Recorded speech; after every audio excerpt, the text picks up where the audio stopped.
জল দিয়া কেন গরম জলটা করে? এই কথা দিয়ে মৌলবীরা কয় না। ও বন্ধুরে, বন্ধুরে, গায়ের মধ্যে যত কাইতন আছে, আংটি আছে, সব খুইল্লা খুইল্লা রাইখা দে। ও বাজান, এত বড় কাপড় পেঁচাইয়া দে, কাইতন কেন রাইখা দে? এই কথা দিয়ে বাজান কোন মৌলবীরা কয় না।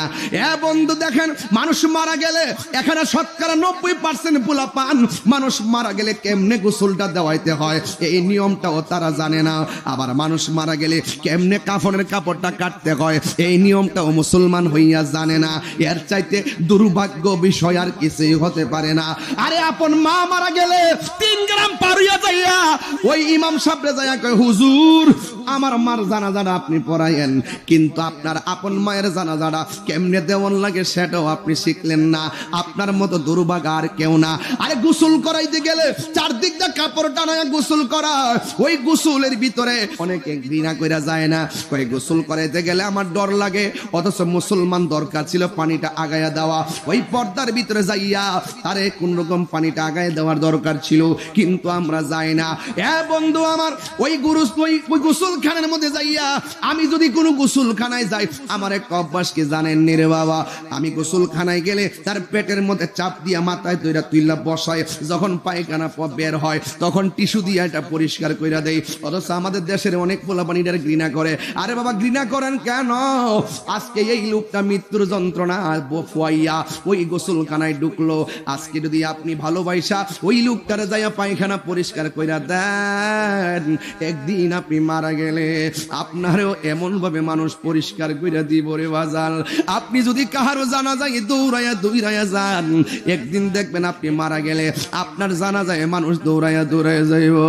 ও বন্ধু, গোসলটা দেওয়াইতে গেলে নাকের মধ্যে তোলা দেয়নি, আর জন্নাক দেয়নি, নাকের মধ্যে তোলা দেয়নি, কানের মধ্যে তোলা দেয়নি, একটু চোখের মধ্যে দাদার লাশটা বাসান, চোখের মধ্যে দাদির লাশটা বাসান, চোখের মধ্যে মায়ের লাশটা বাসান, চোখের মধ্যে বাবার লাশটা বাসান। কেমনে গোসল দেওয়াইছেন, কেমনে নিছেন, চোখে বাসান। আর মনে মনে কল্পনা করেন, কোথায় ছিলাম, কোথায় আসলাম, আমার কোথায় যাব, আমিও তো তাদের মতো পরপারের যাত্রী। বন্ধুরে, ওই গোসলখানার মধ্যে যাইয়া নাকের মধ্যে তুলা দেয়, আবার কানের মধ্যে তুলা দেয়। জিজ্ঞাসা করা হলো, বন্ধু কেন তুমি এমন ভাবে তুলা দিলা? তখন কি উত্তর দিয়ে জানেননি? কই আমরা পানি ডাইলা গোসল করামু, নাক দিয়া যদি ভিতরে পানি যায়, কান দিয়া যদি পানি যায়, অথচ নাক দিয়া পানি গেলে কোনো কিছু হয় না, কান দিয়া গেলেও কোনো কিছু হবে না, সে লড়তে পারে না, চড়তে পারে না, লাশ হয়ে পড়ে আছে। এরপরে দুনিয়ার মানুষ কয় নাকের মধ্যে তুলা দিছি ভিতরে যেন পানি না যায়, কানের মধ্যে তুলা দিছি যেন কানের ভিতরে পানি না যায় রে বাবা। এই জিগাইলাম কেন দিছো? কয় মায়া লাগে। কয় জানি না কেমনে কানের মধ্যে পানিটা ঢুকাইতাম, জানি না কেমনে নাকের মধ্যে পানি ঢুকাইতাম। দেখছেন নি কত মায়া। বেশি গরম পানি দেয় না, কই গরম লাগবো কত মায়া। বেশি ঠান্ডা পানি দেয় না, কই ঠান্ডা লাগবো কত মায়া। কুসুম গরম জল দিয়া তারে গোসল করা কত মায়া। আবার সুন্দর করে নতুন জামাটা পরা আতরুল বান্দিয়া কি সুন্দর করে জামাটা ভরাইয়া দেয়, কত মায়া। পুরান কাপড় দেয় না, দামি কাপড় টাইন না দেয়, কত মায়া। মায়া রে মায়া। আবার দেখবেন সবাই আস্তে আস্তে কইরা লাশটারে দইরা ওই খাটের মধ্যে শোয়াইয়া দেয়, কত মায়া। দেখবেন কোন মানুষ জীবনে যে কান্দের মধ্যে ভার নেয় নাই, এই মানুষটাও লাশের খাটটা নেওয়ার জন্য পাগল হইয়া যায়। ওজন লাগার পরও কাদের মধ্যে লাশটা নেয়, কত মায়া। মায়া রে মায়া। জানাজার ময়দানে যাইয়া লাশটার সামনে রাইখা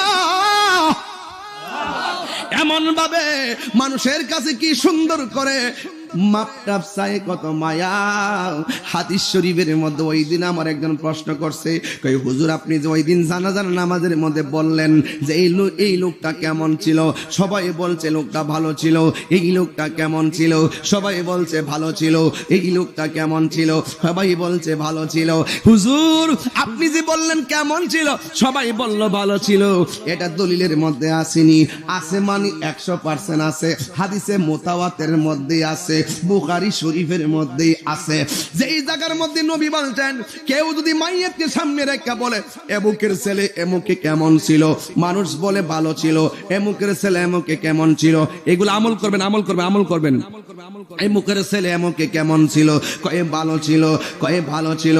আমার নবী বলে জানাজার ময়দানে লাশ থেকে সামনে রাইখা গো, যখন মানুষ বলে কেমন ছিল, মানুষ যখন বলে ভালো ছিল, আমার আল্লাহ তখন ওই মুহূর্তে ফেরেশতারে ডাক দিয়া কয়, ও ফেরেশতা, 10 জন যারে ভালো কয় তার নামটা প্রেমের খাতায় তুলে দেয়। আর জোরে জোরে গল্লা সুবহানাল্লাহ। এই জন্য যুবক ও পৃথিবীর মানুষ শুই না যান, গাছতলায় বাঁশতলায় আমার ডানে বাঁশ আছে, বামে বাঁশ আছে রে। এই বাঁশ দেখলে মনটা চমক মেরা ওঠে, এই বাঁশ দেখলে হৃদয়টা কাইপা ওঠে।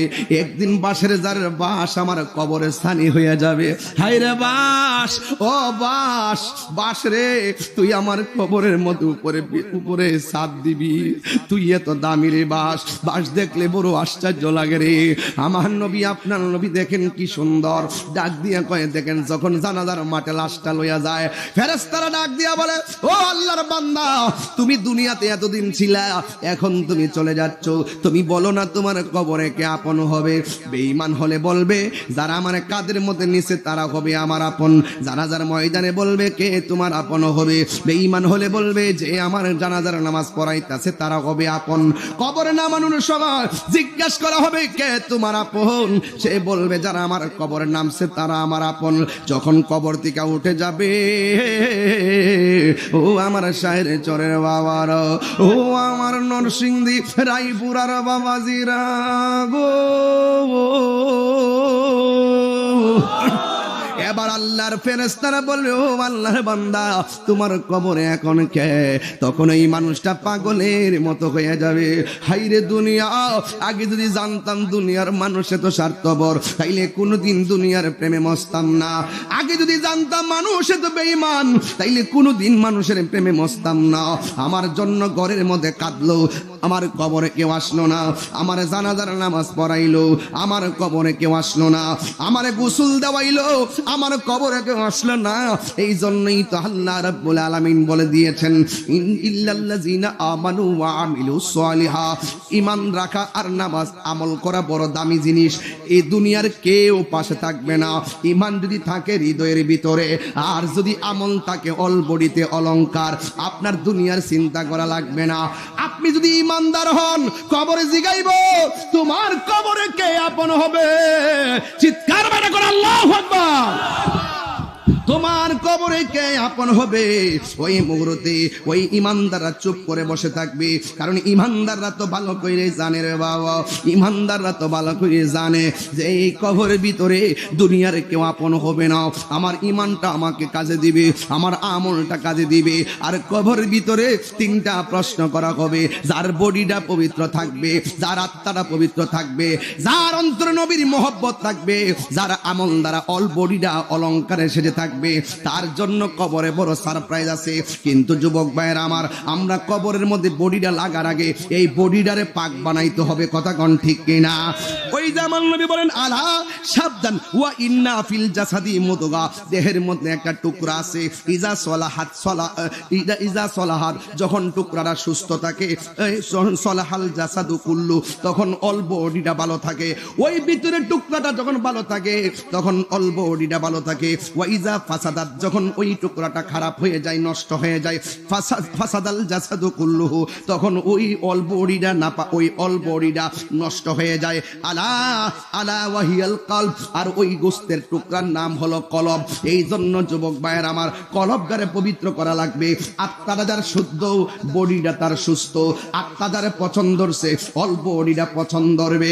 এই জন্য মানুষ যখন একটা গুনাহ করে, অল বডি এই কলবের মধ্যে একটা কালো দাগ পড়ে যায়, দুইটা গুনাহ করলে দুইটা কালো দাগ পড়ে যায়। দুনিয়ার কোন মেডিসিন ওই দাগগুলা পরিষ্কার করতে পারে না। ওই দাগগুলা পরিষ্কার করে একমাত্র মাওলার জিকির। এই জন্য নামাজে মাওলার জিকির হয়, রোজায় মাওলার জিকির হয়। আমার নবী বলে, উম্মত তোর মধ্যে 7টা গুণ যদি রাখতে পারস তাইলে তোর জীবনটা ধন্য হয়ে যাবে। 1 নম্বর হলো নামাজের প্রতি যত্নশীল হতে হবে। আমার নবী আপনার নবী বলেন, বেনামাজি হইয়া কবরে গেলে 3টা শাস্তি অবধারিত। 1 নম্বর শাস্তি হলো তোমার কবরটারে আল্লাহ ছোট করে দিবেন। এমন ছোট করে দিবি গো, একেবারে ডান পাশের হাড্ডিগুলো, আল্লাহু আকবার কর না কেন, ডান পাশের হাড্ডিগুলো বাম পাশের হাড্ডির ভিতরে ঢুকে যাইবো, বাম পাশের হাড্ডিগুলো বাম পাশে ঢুকে যাবে। ও যুবকের দল, তখন ওই মানুষটা এমন জোরে একটা চিৎকার মারো বরে বাবা, চিৎকার দিয়ে কইব, আল্লাহ আগে যদি জানতাম গো আল্লাহ, বেনামাজি হইয়া কবরে গেলে গো এমন শাস্তি তুমি আমারে দিবা, জীবনেও নামাজ ছাড়তাম না। মরণের চিঠি যখন আসবে আমার, কালিমার তালকিন দিও বারে বার। মরণের চিঠি যখন আসবে আমার, কালিমার তালকিন দিও বারে বার। প্রাণে ভরে দেখব চেহারা তোমার, প্রাণে ভরে দেখব চেহারা তোমার। ডেকে নাও রোজা তোমার, রাসূলুল্লাহ কি উপায় হবে আমার, রাসূলুল্লাহ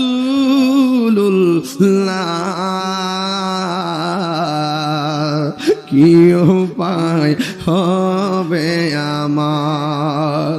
তোমার দেশে যায় কত আশিকান, এই অধম পড়ে আছি বাংলায় তান। তোমার দেশে যায় কত আশিকান, এই অধম পড়ে আছি বাংলায় তান। যেতে পারলাম না আমি দেশেতে তোমার, যেতে পারলাম না আমি দেশেতে তোমার। ডেকে নাও রোজা তোমার, রাসূলুল্লাহ কি উপায় হবে আমার, রাসূলুল্লাহ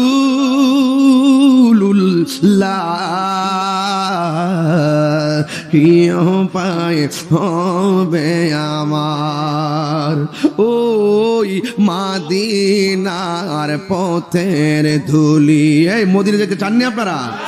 ওই মাদিনার পথের ধুলি মাখিতাম আমি পেলে সুরমা বলে, ফিরে পেত নয়ন নূরেরি আধার, ফিরে পেত নয়ন আর। ডেকে নাও রোজা তোমার, রাসূলুল্লাহ কি উপায় হবে আমার, রাসূলুল্লাহ কি উপায় হবে।